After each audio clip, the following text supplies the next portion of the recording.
গ্রাম পাহাড়ে রাতারাতি কিছু লোক ফুলে ফেঁপে উঠেছে।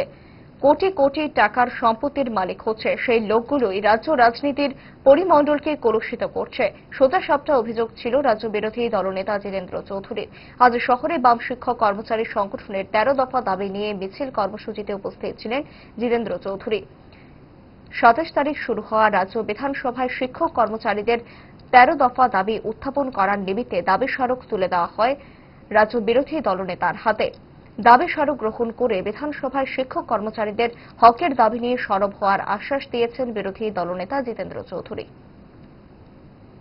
গ্রাম পাহাড়ে হাতে গোনা কিছু লোক রাতারাতি কোটিপতি হয়েছে। এদের দামি গাড়ি, দামি ফ্ল্যাট, ব্যাংকে কোটি কোটি টাকা ব্যাংক ব্যালেন্স। এরাই আমাদের ত্রিপুরাজ্যের রাজনীতিকে, তার পরিমণ্ডলকে কলুষিত করে। কখনো সাম্প্রদায়িক খেলা, কখনো সন্ত্রাসের বাতাবরণ, আর কখনো অন্য কায়দায় ক্ষমতায় টিকে থাকার জন্য যাবতীয় পরিকল্পনা তারা করছে। তার বিরুদ্ধে সচেতন থাকতে হবে। আমি আপনাদেরকে আশ্বাস দিচ্ছি, আগামী এই 27 তারিখ থেকে 3 দিনের বিধানসভা অধিবেশন বসবে।